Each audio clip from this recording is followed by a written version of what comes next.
주님께서 여러분과 함께 마테오가 전한 거룩한 복음입니다.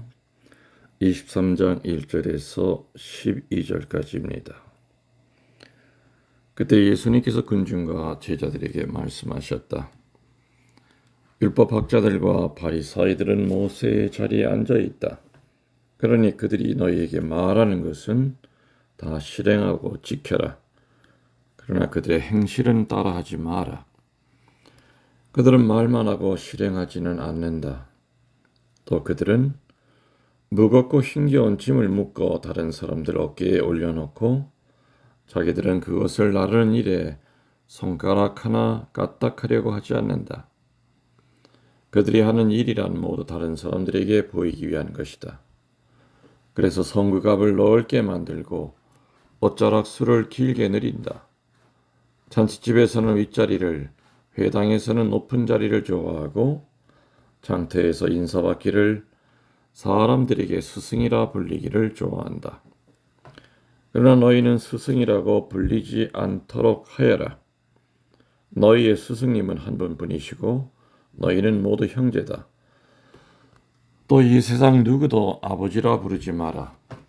너희 아버지는 오직 한 분, 하늘에 계신 그분뿐이시다. 그리고 너희는 선생이라고 불리지 않도록 하여라. 너희의 선생님은 그리스도 한 분뿐이시다. 너희 가운데서 가장 높은 사람은 너희를 섬기는 사람이 되어야 한다. 누구든지 자신을 높이는 이는 낮아지고 자신을 낮추는 이는 높아질 것이다. 주님의 말씀입니다. 전미 예수님, 주님의 이름으로 평화를 빕니다. 오늘 연중 20주 토요일 말씀을 묵상하고자 합니다. 마태복음 23장 1절 이하이지요. 오늘 글쎄요, 와닿는 기절이 있다면은 그들은 말만 하고 실행하지 않는다. 이게 저는 눈에 와 닿습니다. 오늘 복음에서 보면은 예수님은 율법학자들과 바리사이파 사람들을 아주 몹시 책망하고 계십니다. 도대체 그들이 어떤 부류의 사람들이었고 하느님 앞에 어떻게 생활하고 살아가는 사람들이었기에 그렇게도 야단을 치셨는가를 좀 알아보고자 합니다. 유대 백성들은 아시다시피 하느님께로부터 모세를 통해서 십계명을 받았습니다. 그리고 역사적으로 보면 모세는 이 십계명을 여호수아에게 전달했고요. 여호수아는 판관들에게 또 물려주었습니다. 그리고 판관들은 예언자들에게 주었고 예언자들은 회당의 교사들에게 넘겨주었다고 되어 있습니다. 유대인들의 종교는 첫 번째가 이러한 십계명의 근거를 두고 있습니다. 그리고 두 번째로는 구약의 첫 성서들인 모세오경의 근거를 두고 있습니다. 물론 모세오경이라고 하여 모세가 다 썼다고 하는 건 아닐 겁니다.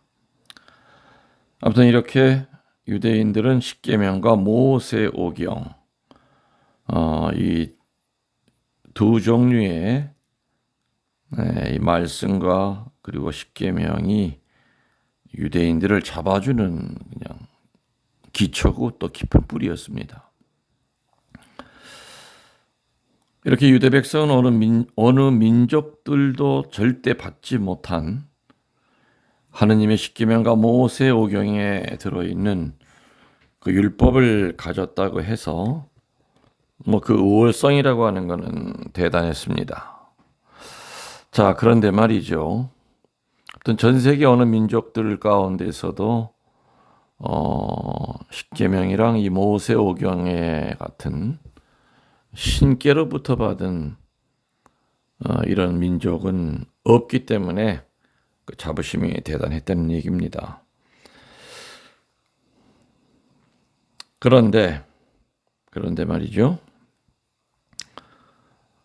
정치적으로는 대단히 열등의식을 가질 수밖에 없었습니다. 왜냐면은 여러분들 대략 알고 계시다시피 유대라고 하는 나라는 전쟁이 끊이질 않았고 늘 약한 민족으로 이렇게 등장합니다. 그래서 아시리아의 식민지, 또 바빌론 식민지, 페르시아의 식민지, 이렇게 여러 민족들에 의해서 차례로 정복이 됩니다.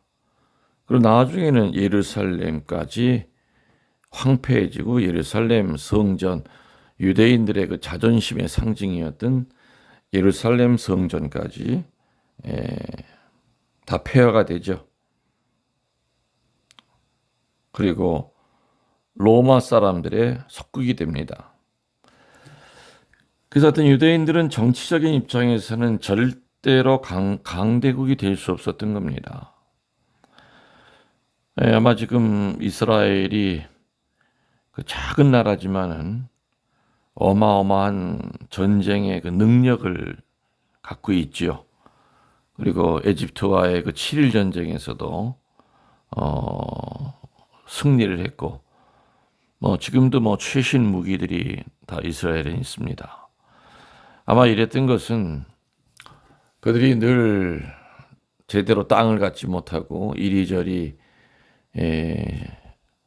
여러 나라에 끌려다니면서 정말 긴 세월 동안 속국의 신세를 졌기 때문에 다시는 이제 그런 일이 없어야 되겠다고 하는 생각에서 작지만 이제 적어도 내 나라를 지킬 수 있는 다시는 다른 나라의 식민지가 될 수 없다고 하는 그 생각 때문에 이스라엘의 그 군대는 대단히 강합니다. 율법적으로는 우월성을 갖고 있지만 정치적으로는 우월성을 갖고 있을 수가 없었다는 얘기죠. 그래서 이 컴플렉스 때문에, 이 열등감 때문에 기원전 450년경에 유대인들은 그들이 가진 율법과 그 율법을 지킴해서 자기들의 그 우월성을 찾고자 했습니다. 그래서 율법 연구가 모든 일 중에 가장 큰 일이 되었던 거지요. 유대인들이 그 자존심을 지키기 위한 마지막 보루는 바로 율법 연구였던 겁니다.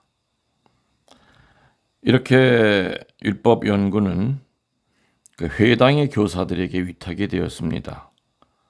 그래서 이 교사들을 우리들은 율법학자라고 부르게 된 것입니다. 이러한 그 시대적인 배경에 의해서 등장이 된 율법학자들은요, 십계명과 모세율법의 원칙하에 자신들도 지키기 어렵고 불필요한 규칙을 수천 개를 만들어냈습니다. 그리고 책만으로도 50권을 넘게 만들었다는 얘기입니다. 이러다 보니 하느님의 사랑과 이웃 사랑은 문자에 갇히고 맙니다.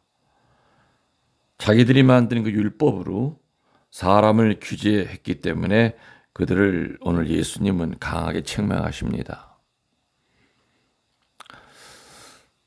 개개인들도요, 자기가 만든 그 규칙이나 법이 많을수록 되게 피곤하게 사는 사람이지요. 또 다른 사람을 또 피곤하게 만듭니다. 아무튼 법이 많을수록, 물론 법은 필요한 겁니다. 내용을 담는 그릇이죠. 그러나 그 법이 하느님과 이웃 위에 군림할 때는 그것은 사람을 괴롭히는 법이 될 가능성이 커집니다. 그래서 오늘 예수님은 수천 개의 법을 만들어낸 그 율법학자들과 바리사이들을 책망하고 계십니다. 그리고 바리사이들이 만들어진 그 또 배경을 또 간단히 살펴보면은요, 기원전입니다. 기원전 예수님이 오시기 전 175년경에 그 시리아의 안티오쿠스 에피파네스는 그 왕입니다. 유대교를 없애버리기 위해서 어떻게 했느냐. 그리스 문화권의 그 종교를 들여다가 의식을 행하도록 강제로 시켰습니다. 그래서 이에 반기를 들고 일어선 그 일부 열심한 유대교인들은 율법학자들이 만들어 놓은 모든 규칙과 규례를 정말 글자 하나도 어기지 않고 글자 그대로 지키기로 결심을 했습니다. 바로 이런 사람들이 바로 바리사이파 사람들이었습니다. 아주 필사적인 열심주의자들이었습니다. 근데 문제는 그 열심이라는 것이 이상한 자기 만족이었습니다. 그래서 같은 유대인들은 그 바리새인들이 지키는 그것을 따라갈 재간이 없었습니다. 하루하루 밥 먹기도 힘든 세상이었기 때문에 그 많은 세칙과 규칙을 글자 그대로 지킨다고 하는 것은 불가능했다는 그 얘기겠죠. 그래서 평범하게 살아가고 있는 일반 유대인들이 이 글자 그대로 율법을 지키는 바리사인들을 바라다 보면서 이렇게 몇 가지로 분류를 한 것이 전해 내려옵니다. 첫 번째로는 어떻게 보면 이제 비판을 가는 거죠. 너무 이렇게 잘난 척하지 마라. 첫 번째로는 어떤 바리사이가 있었냐면은 과시형의 바리사이들이 있었다는 얘기입니다. 이 과시형의 바리사이들은 율법을 엄격하게 지키긴 지켰지만은 100% 그것은 사람들에게 보이기 위한 것이었습니다. 내가 이렇게 율법을 잘 지키고 있다고 하는 것을 사람들에게 자랑하기 위한 그런 율법 지킴이었지요. 그래서 이 과시형의 바리새이들이 있었고요. 두 번째로는 태만형이 있었습니다. 태만형이 있었다. 선한 일을 할 때에는 또 불의한 일에서 멀어져야 할 때는 어떤 이유를 대서라도 핑계를 대서라도 뒤로 미루고 실행을 하지 않았다는 얘기입니다. 다시 말해 말로만 뭐 어쩌고 저쩌고 이렇게 하지 실제로 선을 행해야 되는 순간에는 꽁무니를 뺐다는 얘기죠. 그래서 일반 유대인들이 볼 때 아주 위선처럼 보였을 겁니다. 태만형의 바리새이들이 있다. 세 번째로는 상처형의 바리새이들이 있다고 했습니다. 바리새이들은 풍습에서 보면 아주 엄격하고 정통적인 사람들이었기 때문에 심지어 자기 아내나 자기 누이라 할지라도 여러 사람들이 보는 앞에서는 절대로 여자에게 말을 걸지 않았습니다. 그 여자를 쳐다를 보지 않았기 때문에 여자들을 피하기 위해 눈을 감고 지나가다가 어디 부딪혀서 상처를 입으면 그것이 경건함의 그 표시라고 자랑하고 다녔다는 얘기입니다. 그래서 몸에 상처가 많을수록 얼굴에 이렇게 막 부딪혀서 상처가 많을수록 아주 경건한 바리새이다. 그래서 상처형의 바리새이가 있었다. 그런 얘기지요. 그 다음에 네 번째로는 꼽추형의 바리새이가 있었습니다. 자기가 지극히 겸손하다고 하는 것을 드러내기 위해서 땅에서 발을 절대 들지 않았습니다. 그리고 걸으면서도 꼽추처럼 등을 굽히고 다녔습니다. 땅만 보고 다닌 거죠. 허리를 숙이고. 나는 겸손 자체 그거다. 다섯 번째로는 계산형의 바리새이들이 있었습니다. 이 계산형의 바리새이들은 자기 자신이 행한 그 선행을 계산해 나가면서 하느님께 무언가를 자꾸 요구하는 그런 인간들이었지요. 그래서 자신이 행한 모든 행위를 하느님께서 마땅히 갚아주어야 할 것이고 또 자기는 그 대가를 받을 자격이 있다고 생각을 하면서 하느님을 빚쟁이로 이렇게 생각하고 있었습니다. 이게 계산형입니다. 순수한 마음으로 하지 않고 늘 계산을 합니다. 여섯 번째는 두려움의 바리새이들이 있었다. 이 두려움의 바리새이들은 하느님의 그 벌만을 무서워했습니다. 하느님의 형벌이 매우 두렵고 무서웠기 때문에 정결하고 선하게 보이기 위해 잔과 접시의 겉만을 항상 깨끗하게 닦는 그런 관습을 가지고 있었던 겁니다. 그리고 일곱 번째로는 그래도 아무튼 이 바리새인은 좀 그래도 유대인들이 좋게 봤던 겁니다. 바리새이 사람들 가운데서도 일부는 진정으로 하느님을 두려워하면서 하느님의 그 법을 다 지키기가 어려울지라도 순종하는 마음으로 즐거이 법을 지키는 사람들, 그리고 그 법을 남에게 강요하지 않는 그런 바리새이들도 있었다는 겁니다. 물론 예수님을 따라다니면서 강론을 들었던 사람들 가운데는 종종 이런 바리새이들이 있었습니다.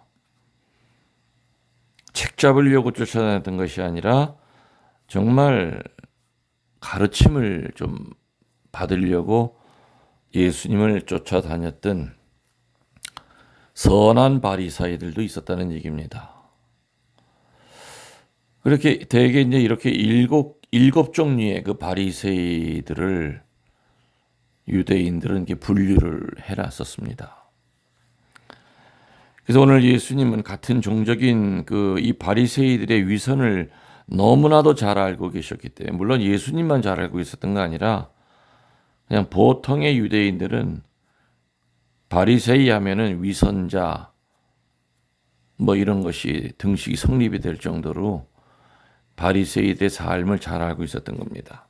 그렇지만 예수님은 더 나아가서 그들의 그 속마음, 바리새이들의 그 속마음까지 꿰뚫고 계셨기 때문에 오늘 우리 복음에서 들은 바와 같이 심하게 책망을 하고 계십니다. 지금 대개 7개의 그 바리새이를 얘기했는데 잘 기억나십니까? 첫 번째 뭐라 그랬죠? 과시형이 있었다. 과시형. 성당에 나와서 모든 거 잘 지키고 살아가는데, 그렇지만은 그 지키는 목적이 다른 사람들이 나를 어떻게 볼까? 그리고 내가 책 잡혀서는 안 된다. 아무튼 내가 이렇게 열심하다는 거 다른 사람 좀 알아주길 바란다. 글쎄요.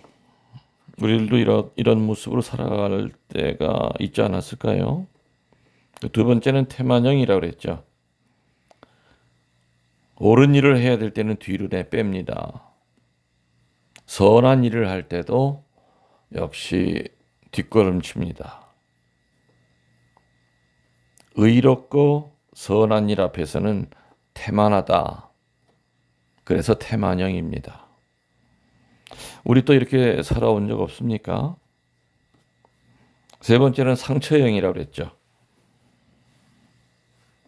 본인이 경건하다고 하는 거, 나는 여자 보기를 돌처럼 여긴다.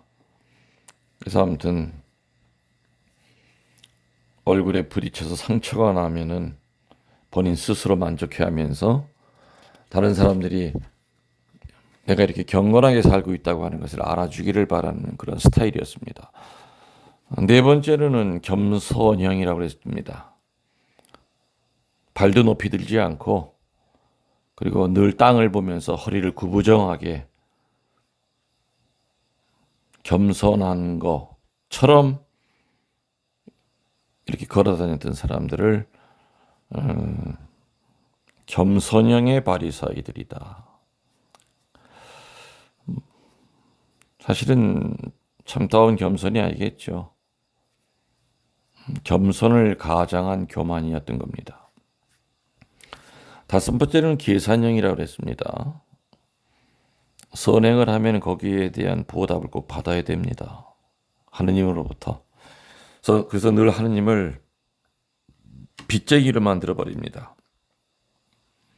나는 저 양반한테 받을 게 있어. 내 이만큼 했으니 이만큼 주시오. 하느님이 졸지 그 사람한테는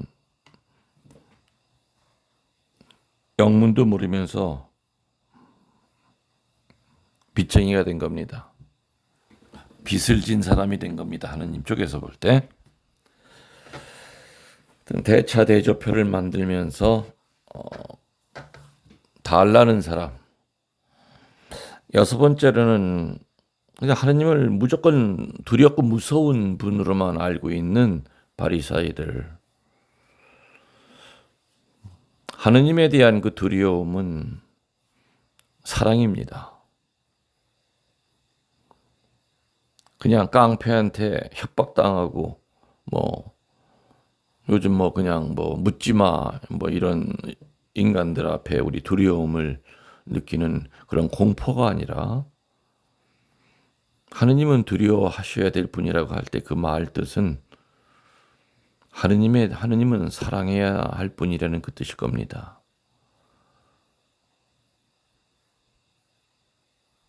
그렇지만 이 바리새이들은 그냥 하느님이 무서웠던 겁니다. 그러기 위해서 그 두려움으로부터 해방되기 위해서 잔에 겉만 닦으려고 애를 쓰고 살았습니다. 그리고 일곱 번째는 하느님을 올바르게 두려워하면서도 또 율법을 정성껏 지키려고 애를 썼고 또 다른 바리새이들처럼 과시하거나 겸손한 척하거나 태만하거나 상처형이 아니라 계산형이 아니라 그야말로 순수한 마음으로 하느님을 섬기려고 애쓰는 바리새이들. 이들 중에 몇 가지가 각자에게 속해 있는지 한번 뒤돌아보시기 바랍니다. 여러분들 영혼의 영혼을 더하여 사랑합니다. 전능하신 천주 성부와 성자와 성령께서는 말씀을 듣는 모든 이들에게 강복하소서. 아멘.